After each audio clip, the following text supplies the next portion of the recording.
guys, my name is Itimi and you're welcome to my YouTube channel. This is Founders Connect Show. Here I have conversations with amazing entrepreneurs and operators in Africa. Today we're having a conversation with Kennedy Ekezie-Joseph. He's the co-founder and CEO of Kippa. I'm very excited to have this conversation with him and I know you're going to enjoy it, so make sure you stay and watch the video. In fact, probably share the link now and tell someone, hey, I'm about to watch this video, watch it with me. Anyway, I'll see you at the end of the video. Welcome to my YouTube channel. I am Itimi, a change maker, professional, and creative who is passionate about growing people and growing businesses. Like, comment, subscribe to my channel, and please always share my videos. It promises to always be impactful and insightful. How are you? I'm good. It's good to be here. Same here. I've been looking forward to this conversation since we decided it was going to happen. Me too. I want to know a lot about you. I'm glad we were finally able to.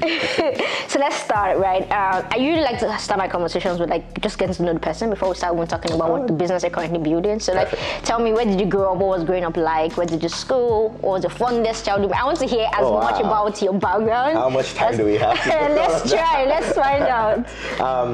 So really great to be here. I was born in Lagos, and I don't remember very much from there because my family moved out of Lagos when I was 8. Okay. But I grew up in Calabar, so in very many ways I'm a Calabar boy. In all its trappings. And for me, growing up in a very small town like Calabar, I had. In very many ways, is one of the most significant things that I think has shaped my identity. How now. so? Because one, it's a university town, right? The biggest institution in Calabar now is the university. My parents are professors there. Oh, okay. So I also grew up on the university campus, and in very many ways, I think about it as a great place to be a child, as a great place to really focus your energy single-mindedly on the things that you want to, and there's very little things competing for your attention. So I'll say in many ways, like my parents, my family had a lot of influence, and my friends too, over how I grew up in Calabar. Grew up in What's a fondest memory growing up in Calabar? Oh wow, there's quite a ton of them. I live very close. I went to school very close to home, secondary school that is, and lived with all of my friends from high school. It was like after school every day, we all went to play football together.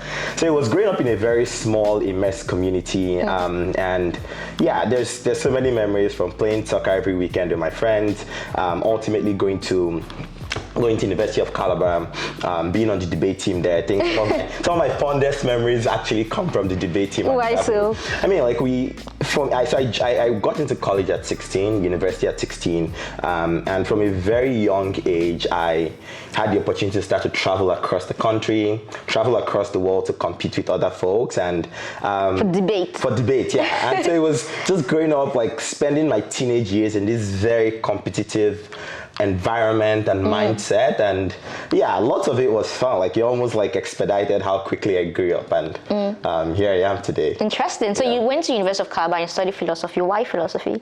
So growing up, I had always wanted to study law, right? It's typical for when you're in SS2 for you to start to think, I have to fill out my JAMB form. What do I feel on there? What do I want to study? And you start to rely on other people to tell you what it is. You argue a lot, so you'll probably be a good lawyer. That's how myself and many of my classmates decided what we wanted to study. So I always wanted to study law, but ultimately I realized that one, studying law was very time consuming. It was going to take at least a 7-year commitment. And thinking about it, I'm I probably could do something that is adjacent and that could also help me learn how to think from first principles. I mean, I have the words for it now, but I wasn't probably thinking of it as sophisticatedly then. Right. And philosophy was, the next best thing. I just learned a lot about the philosophy department at University of Calabar. My parents were friends with some of the professors there, and so I got a chance to meet some of them, and I was very clearly sold. Very interesting. So tell me about moving from University of Calabar to going to do your master's degrees in China. What were all those transitions like? Why did you choose to go do your master's in China at that time? Yeah, so I graduated from Unical in 2017, And immediately after I graduated, I moved from Calabar to Lagos to work at Accenture's office there. So Accenture is a management consultancy, and at the same time, and what were you doing there at the time? So basically, I was on the management consulting team, so consulting for clients, government. How did you end up then from a philosophy background? Yeah, I mean, consulting is something that anyone can go into. I think the most important thing for me was, like I said, the ability to think from first principles. And also with doing debates, there was just a whole lot I was exposed to. Right. So economics, finance, business, and a lot of that knowledge proved very useful. But the most important thing was being able to take a problem, and that's what you do in consulting every day. Apply first principles thinking and try to walk through it with colleagues. So it was a very smooth transition for me. And I'd always wanted to do it, to be honest. And at the same time, so after I got into Accenture, at the same time I was, just thinking about what I wanted to spend the next 2 years doing. And I got into this grad school program called the Yenching Scholars Program.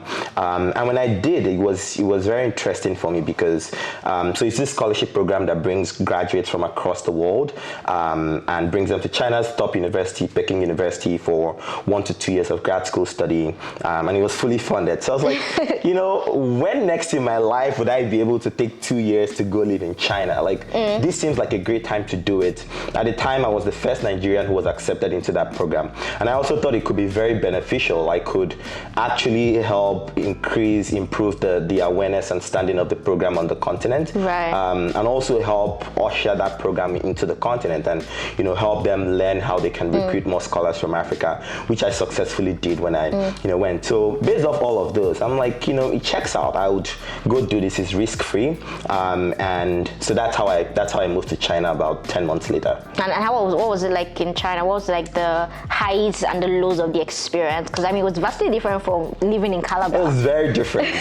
I think when it dawned on me was when I got on my flight. It took me 19 hours to fly there, and I landed. I'm like, this is it. I don't speak a word of Chinese. I don't know what all these meals are.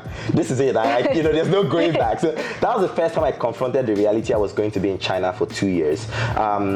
It was great. I think the most significant thing was the community of scholars. So in my class, there were 100 people from 39 different countries. And so we lived together, had meals together, went to classes together. So I don't think I'd been exposed to so much diversity at once. And I think that was it was phenomenal. So I think that was probably the highest point. The lowest point was different things. It was the first time I had to live through winter. And so that was brutal. I don't think people talk about it enough. For me as a Nigerian, young man, it was really brutal going through that. Of course, having to deal with the culture shock of being, nothing strange, nothing extraordinary, but, overall I had a really great experience, and I'm glad I did that. If you're going to pick one thing that was very fundamental to who you are now from that experience, what would it be? It's probably what I said earlier. Most significantly, being exposed to so many people at once helped me learn very quickly, and I think the acceleration of the development of my emotional and cultural quotient it helps me every day with navigating leading the company. For example, at Kippa, dealing with so many personalities, it almost helped me build a significant connection with the world outside of where I had grown up and where I was used to. I think that probably was the most important thing. Yeah, that makes a lot of sense. Okay, so tell me, so we're still working through your career, right? So Accenture to China, what was next after that? So at the onset of the pandemic, I moved back to Nigeria. It was very... Was that because the program had finished or because of the pandemic? It was I came back in December of 2019 for Christmas, to hang out with my family. And then a day before I was to fly back to China in January of 2020, I received emails like, don't come back, cancel your flights because of the pandemic, it's really serious. And so we had to finish the program virtually the next 6 months because I was due to graduate in 6 months' time. And at the same time, even before I went back, my co-founders and I, so one of whom is my brother, already started working on our previous company. So we built, before Kippa, a software software recruiting agency that helped very early stage companies in the US hire software engineers from Africa. So we started working on that, and the plan was, okay, look, after my grad school degree in July, I'll move back and we'll really like turn this thing on, start to work on it. So it's like, okay, yeah, I guess I'm here now. And when I woke up every day, all I spent my time doing was just working on this thing. And we thought whatever time I had left, I just spent it writing my thesis. And how did that company go? So we learned quite a lot. Two things. One, we learned how to work with each other. We're doing, significant amount of revenue on a monthly basis. We weren't growing as quickly as we wanted to. And secondly, we learned about, because of the way the company was structured, there were imminent talent supply constraints that would place a cap on how much we could grow. And we knew deep down that our skill set, our potential could be put to use to solving a bigger problem. And but it was necessary for us to do that to be where we are today. Yeah, that makes sense. So keep going. Tell me what will happen next. Yeah, sure. So, we worked on that for a little under 9 months. And like I said, we had a hard conversation amongst ourselves and decided, look, guys, we could be working on something bigger. And we took a step back. We shut the company down. We wrote, a message to all our clients then that we're closing the company. And, we fulfilled the outstanding requirements of our contracts. And we took 2 months off. Like, just, guys, let's go and figure out a problem. Let's take a different approach this time. Let's go figure out a problem that is worth solving.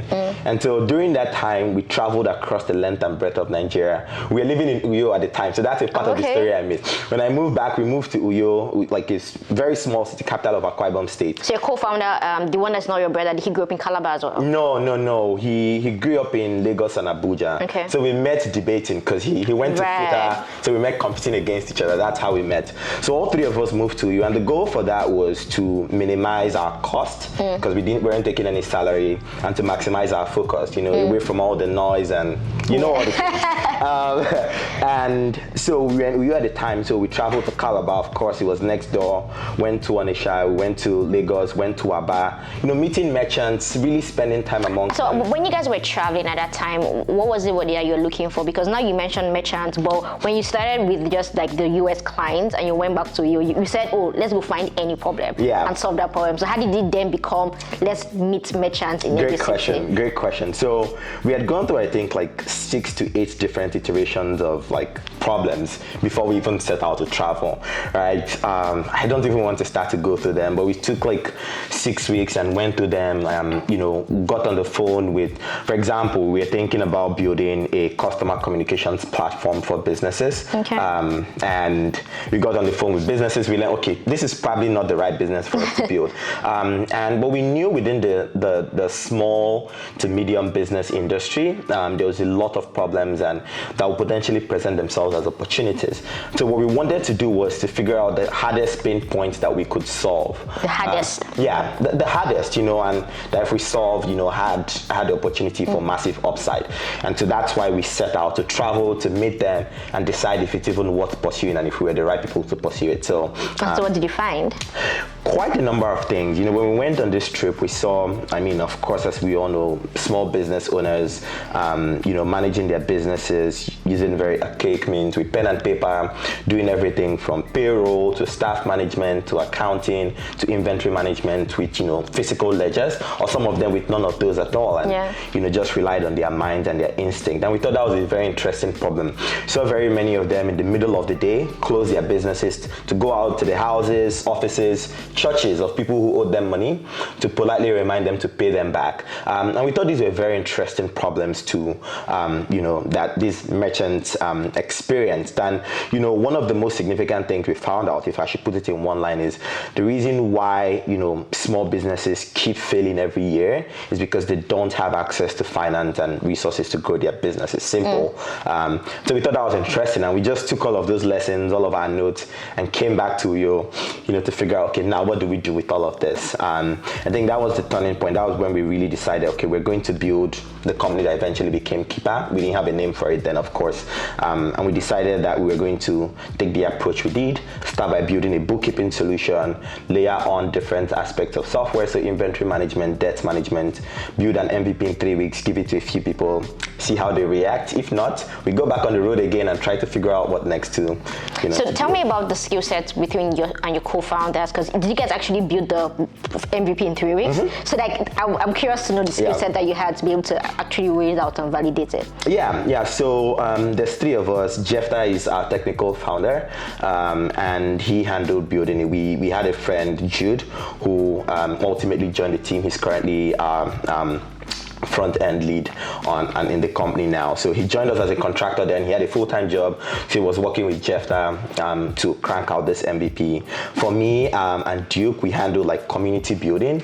So while the product was being built, we started to actually build a community that would launch the product to. And how did that go? How did you guys build that? Tremendously well. So what we started by doing was we initially gate crashed like a course where an SME consultant was selling Excel accounting templates to small businesses for like 5,000 naira. So we went into the course and like, look, we're building this thing that's cool. Like, if you're interested, join this WhatsApp group. And we had about 100 people join the WhatsApp group.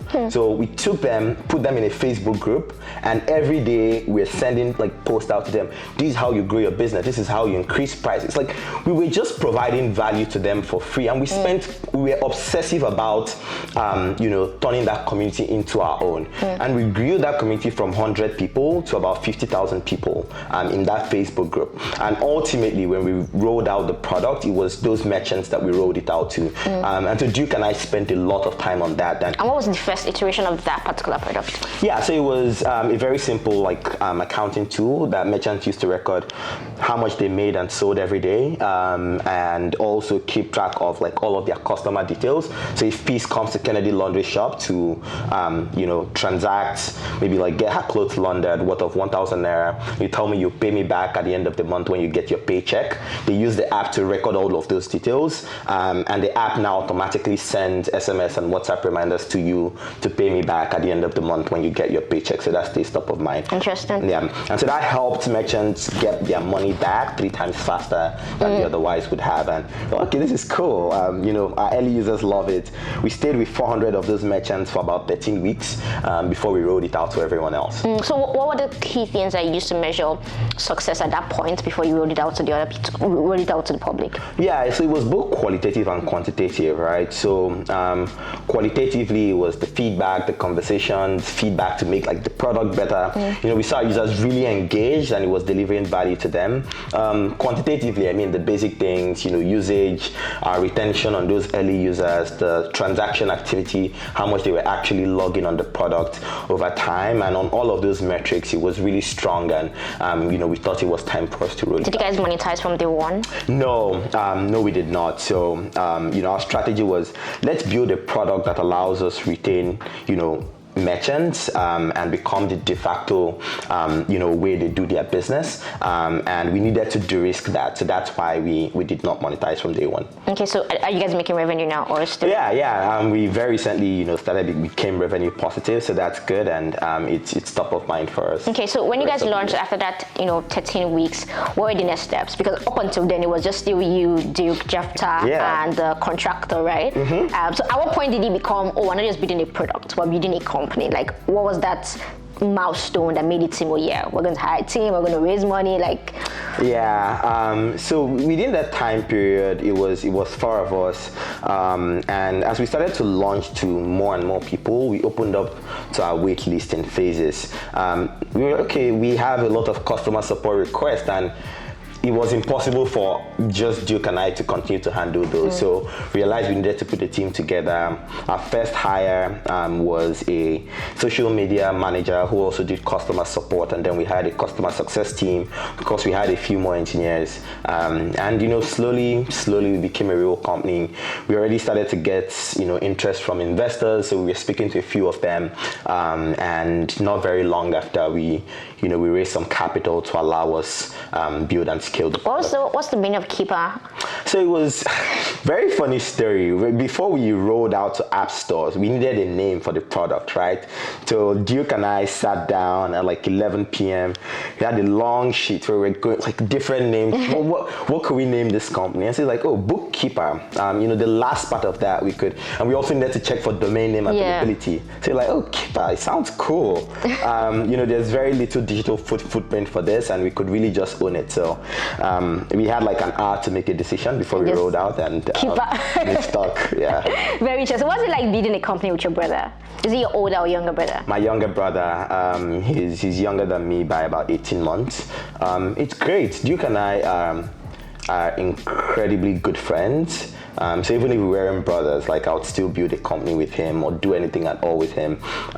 There's an incredible amount of respect that exists between us. I also like to joke that we fought all the fights as children. So there's no more fight left in us to fight, and it's great. It allows for a significant amount of trust from day one, and it makes for better communication too. And it's great. I wonder what his response would be. Are there any challenges? From building with my brother? No. I mean, the challenges are typical challenges founders would face. I don't think any of that has stemmed from, the fact that we're siblings or grew up together. Makes sense. So tell me about the challenges that you've just faced generally. Building Kippa's probably like 18 months. A lot less than that. We're under 1 year old. We launched in June. Yeah. So like in the last 1 year, raising money, building a company, rolling out to the public, what has been like the key challenges? Yeah. I would say one of them is in this segment that we're building for, and I'm sure every other founder building in this segment would say this, you really realize after you start that there's no shortage of things to build, because there's so many problems. There's so many solutions you potentially can build. And one of the key challenges is really staying disciplined about the value proposition you want to offer to your customers, and being very specific about what it is you're building for them and what problem you're solving for them. I think that's been one. And so to frame the challenge more holistically, it is defining a roadmap that makes sense for the product and for the company. Again, keeping in mind there's so many things you could potentially build, and all of them are equally lustfully appealing.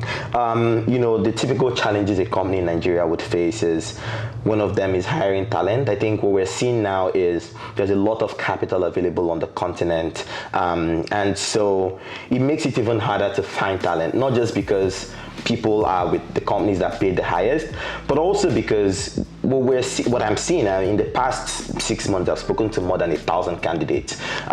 We're seeing is there's a lot of people. Yes, there's overinflation of the titles of people just because there's capital, and most times it's very difficult to find competent candidates, especially around product and growth in our market. Like the product and growth market is still very early on, and it's also one with like low entry barriers versus engineering. So everyone thinks they can do it. Product growth marketing is something everyone thinks they can. Oh yeah, I can do it. But it's really hard, and so that's been the most significant difficulty from a hiring perspective. Yeah, thank you for sharing that.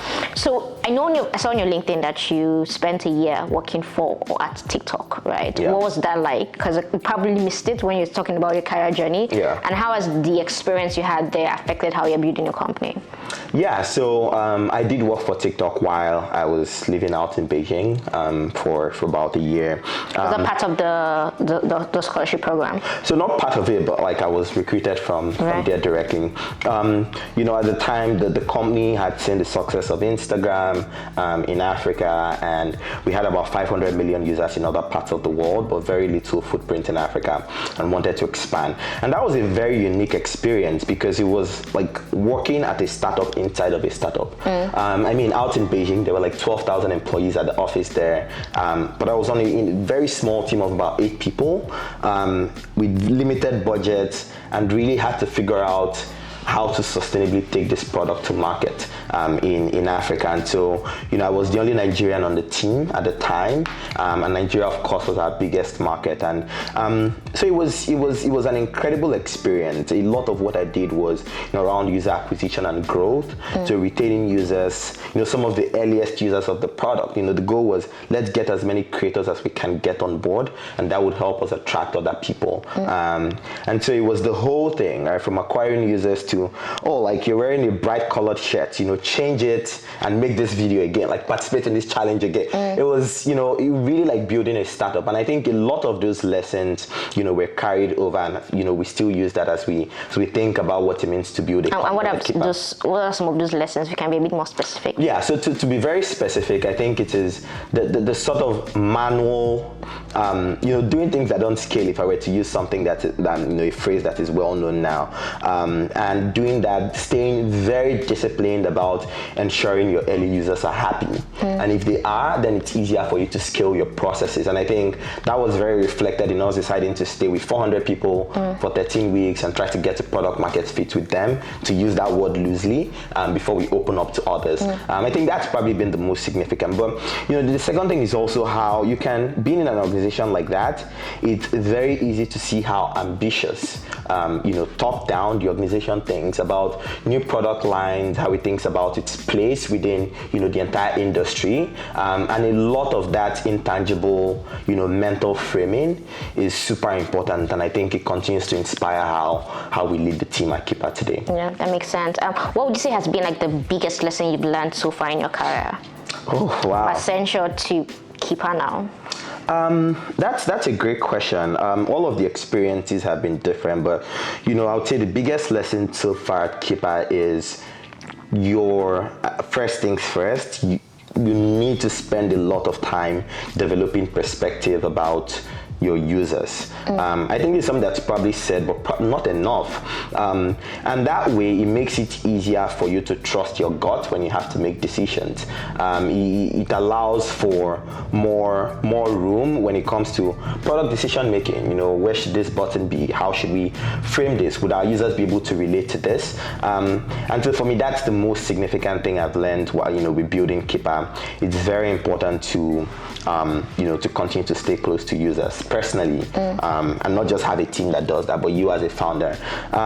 From an organization building perspective, it's also very important to not give out titles too early. I've learned that too. When you're building an early stage startup, have people focus on different things, but don't build a title-driven organization where folks are chasing that. It's deleterious for a startup, and just makes for bad culture in the long And is that something you do now based on knowledge that you have or an experience that you've had with titles? I think it's both, seeing what happens in the industry, but also observing the mistakes we've made in the past, and that we've had to correct through very hard conversations. But I'm glad that we've had the insight and the mental strength to go back and correct that. Yeah, that makes sense. So we've talked a lot about you and just where you're coming from and what you're doing right now. And key things that stood out for me is how you studied philosophy, you grew up in Rio, you spent a year in China, and diversity there. I'm kind of wondering if you're going to put all of these things together to say, oh, these are the things that have made me, or this is how me being reading philosophy affects how I build my company, or this is how the diversity I encountered in China is affecting how I build the company. How would you summarize that experience? So I think even going back, the most significant influence that I've had is my parents, especially my mom. So I was homeschooled in the earliest part of my life by my mom. She's been a teacher all her life. And I think that probably is the foundation for everything. And yeah, that's the foundation for everything. To summarize it, which you want me to do, I think I've definitely not been afraid at any point in my life to take risks, to leap into the unknown and try to make sense of life with the data points available to me, and that's something that I'm always going to continue to do. Yeah. What motivates you? What drives you? What's the reason? Now you have a company, you have people to employ, people's salaries, right, to pay, but beyond the fact that I have a company to run, what's the intricate thing that's driving you as a person? I think I think again, like my parents allowed me to realize very early on in my life that as individuals, there's a lot of potential that we have. And especially coming from where we come from, to the litany of problems that we have, if you're fortunate enough to have good education, and exposure, then it behoves on you to apply that to create things, to maximize your potential. And I think at its core, like, independent of all the, the noise, I'm deeply motivated by the call to maximize my potential and, who I can be in this world for myself, for my family, and for our state. Someone should ask you that you met the Queen. How was it? It was fun. It was a nice experience. But it was, a few summers ago. I think it was a great experience, and it's just one of those things that when you think about, it was fun. But that's it. I think the most important thing from meeting her, because it was in a cohort of people, many folks from that cohort are still very close friends of mine and have been on the journey. So I think that's the biggest takeaway from that. Yeah, makes a lot of sense. Is there anything about your life or career so far that you would do differently if you had the chance to? That I'll do differently. I think there have been times where I've been tempted to, as a result of, like peer pressure, to do things like other people, to make decisions because other people make decisions that way. And I think every single time I've realized that, it was bad. And, more and more I'm learning that I have to obsessively trust my gut and my instinct. And what that means is also I have to spend a lot of time building that and not just being whimsical, like, I trust my gut, but investing time in building that and developing personal opinion about my life, how I want to live it, about running a company, about dealing with people, building relationships, and not relying on the crowd for that. Makes sense. Thank you. What would be your advice to other people who want to build businesses? Like they're like, Kennedy is such a nice founder. I like what you're doing at Kippa. I would like to, build a company as well. They're currently doing that, and they're kind of like your peers. What would, just from your experience, building that company and say, this is not going to scale the one we wanted to, shutting it down, doing the hard work of coming up with ideas, doing your research, validating that, and building another company again. Yeah. What's the key advice that you can share from that? Yeah, it's a great time to build a company, right? I don't think there's ever been a better time, especially like in Africa. I think we should spend more time truly thinking about whether building a company is the best, highest leverage way for us to leave an impact in the world today, and is the best way for us to apply our skill set and potential. For some people, it's an obvious yes, and for some others, maybe there needs to be a little more thinking, and I think that's the most important thing. And once you decide that that's what you want to do, then you're all in. It may take 5 years to figure it out. Once you're all in, you're all in. It's almost like you're married and there's no option for divorce. Not being wedded to the idea itself or to the company, but wedded to, this is the best way for me to create an impact, and I just have to stumble around to figure out, how I'm going to do that directly via what company. So basically just figure out for yourself whether that's what you want to do, and if it is, do it. Yeah, whether that's what you want to do, and very honestly, if it's the best way for you to leave an impact in the world, All right, makes sense. So what do we expect from Kippa? Less than 1 year, probably have another 3, 4, 5 years, 10 years. Don't know how long you guys are going to do this for. But at least for the immediate foreseeable future that you see, what can one expect from Kippa? Yeah, we're going to obsessively, build and roll product out. We're taking a product first approach in this market. For our users, the good thing about having users like us is there's no shortage of things to build for them. You could keep building for the next 20 years and not exhaust all the problems, right? So that's really good for us because we enjoy doing that. We enjoy spending time with them.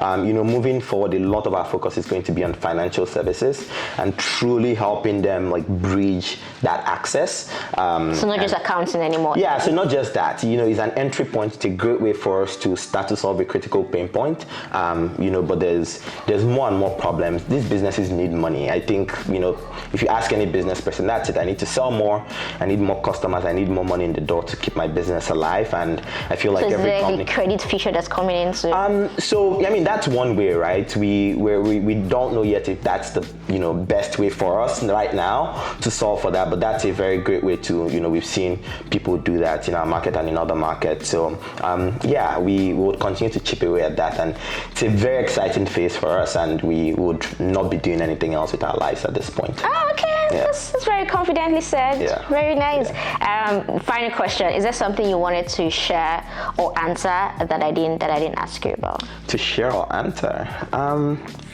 I think we covered a healthy breadth, and I don't know why people watch Founders Connect, but of course, always very happy to chat and share my personal experience. And I think the most important thing, a lot of people who watch this may be thinking about building their own companies or thinking about venturing into tech. And what I said earlier, think about whether that's really what you want to do, and just spend time building your skill set. We're in a market where there's so much going on, but at the same time, once you're someone who is a high quality individual, like, the roads would always be open for you. I think we young people should continue to spend our time and attention trying to make ourselves that reliable people who are not just all flashy, but have depth, when it comes to our skill set. And so build yourself a lot. Exactly. And just focus on the problems that you want to solve and impact that you want to create. Precisely. Yeah, very nice. Thank you so much, Kennedy. This was a really interesting conversation, getting to know you. So thank you for honoring me. And guys, thank you so much for watching this video. I hope that you learned a thing or two. I definitely did. But make sure you don't leave this channel without subscribing. I'll see you in the next one. Peace.